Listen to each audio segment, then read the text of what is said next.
Former director of SABC Choir joins us, and that is Dr. Thulas Nkabinde. A very good evening to you, and thank you so much for joining us, Dr. Nkabinde. Did you ever meet Professor Khumalo, and if so, what stood out about that meeting for you? Yes, I know him very well. He was actually my mentor. I first met him in 1975 in Mzilikazi Township. There was a choral music workshop. He was facilitating that with Jabulani Mazibuko, the late, who was conducting Soweto Teachers Choir. So we were going to sing one of his compositions entitled Ugqozi. So he had to come and explain the meaning of the song to the choristers and conductors and so on. So that was the first time I met him, and at that time he was a lecturer in African languages at the University of the Witwatersrand at Wits.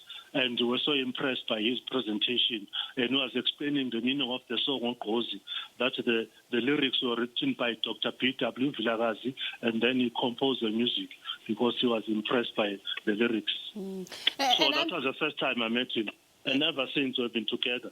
And just tell me, what did you feel? I mean, we've spoken about his accolades, his accomplishments, he's world-renowned, but just his brand of music, for his composition of Mangi Fiqwa Ugufa, for instance, those kinds of works, what did appealed about it to you, and how did it shape your career? Perfect. Mangi Fiqwa Ugufa. See, what used to happen during those days, the composers of choral music would write the songs in African lyrics, in vernacular. But when you listen to the music, it sounds Western. It's like it's a Western piece of music. The only thing African about the song is just the text. And then Professor Mzilikazi Khumalo in the early 60s, he decided to change the whole format. It was like a revolution. He felt that we need to bring more African rhythms into our composition so that the song, you can hear that it's an African song. And then Mangi Fiqwa Ugufa is actually one of those compositions, because there's a section in that song which says, and when you listen to those rhythms, you can hear that these are Zulu rhythms, the music called Amabuto.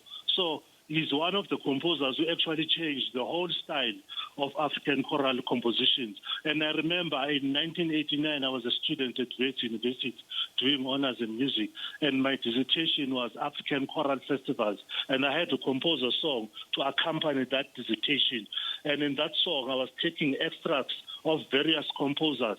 And Professor Mzilikazi Khumalo is one of the composers where I took one of his extras. And precisely, it was the very song, Mangi Fiqwa Ugufa. I took that part, included in my composition. And the song is called Inzunkulu.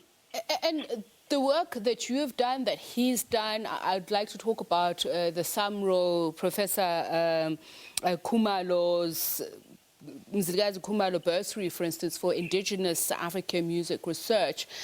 Let's talk about how it has helped cultivate our cultural and choral heritage. Yes, he has been with SAMRO for a long period of time, and SAMRO, they actually help him to do his compositions and orchestrate his songs. For example, I'm reading a journal from SAMRO.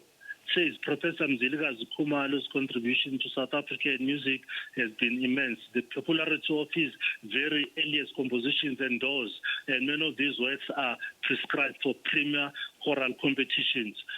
Professor Mzilikazi Khumalo was the vice chairperson of the SAMRO board of directors and of the board of trustees of SAMRO's endowment for the national arts.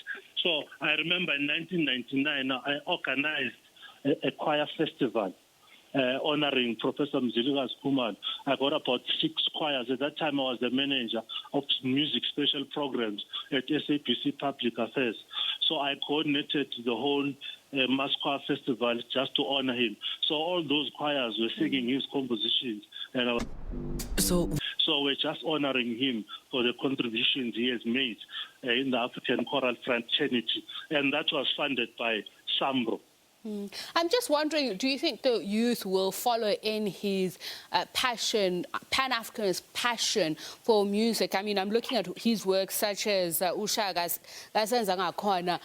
That kind of example, as you said, he had a talent for fusing the Western into it. But are we going to ensure that we keep that kind of history alive through music?